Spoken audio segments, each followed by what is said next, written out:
Hello everyone, my name is Kurt. In this series, I talk about Jane and John Does, which have not only lost their lives, but their names.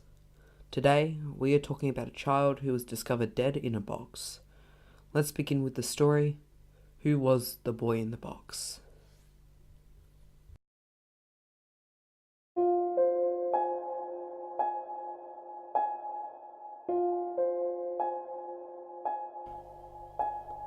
On the 25th of February 1957, a naked body was discovered in a box, wrapped in a blanket. The body was a young boy, around the age of 3. The child was found in Fox Chase, Philadelphia. The boy's hair had recently been cut, most likely after death because clumps of hair clung to his body. There were severe signs of malnourishment, as well as surgical scars on his ankle and groin, and an L-shaped scar underneath his chin. This was homicide. The boy in the box was murdered by blunt force trauma to the head.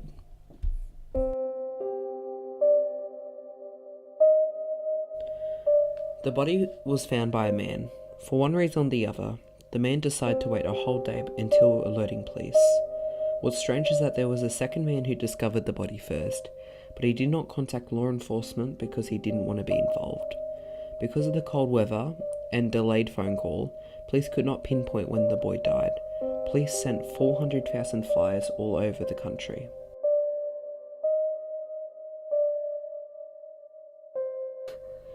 The police compared footprints as well as fingerprints, but no matches ever turned up. That means the child was completely off the grid.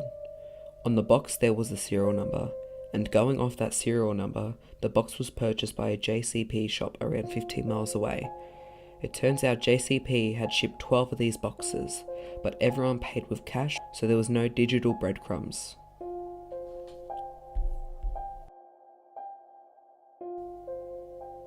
The blanket was examined by police and was believed to be made in Canada. The blanket was a dead end. Near the body, a cap was discovered.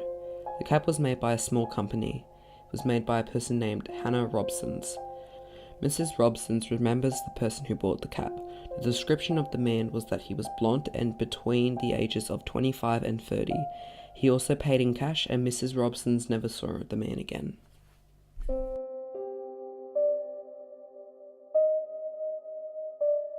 Now that we've heard the story, let's talk about some theories. Theory 1. The boy was dressed as a girl. Some people believe the boy was dressed up as a girl. That's why the boy has never been identified. Some people claim the boy had long hair when he was alive, but when he was murdered, the killer cut his hair to prevent a positive identification. Theory 2. The slave theory. This theory comes from a lady named Martha. Martha said when she was a child, her mother purchased a boy as a slave. Martha claimed that she was sexually abused by her mother and the mother wanted to do it to the boy. Martha states while struggling to give the boy a bath, the mother beat him to death.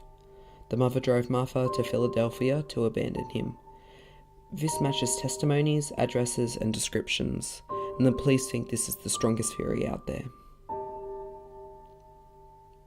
Anyway guys, I hope you enjoyed this video. This is a bit of a sad one. It's bad enough when it's a dead adult, but a child? There are no words. Anyway, I hope you enjoyed this, and hopefully one day, America's unknown child will reclaim his name. Good night.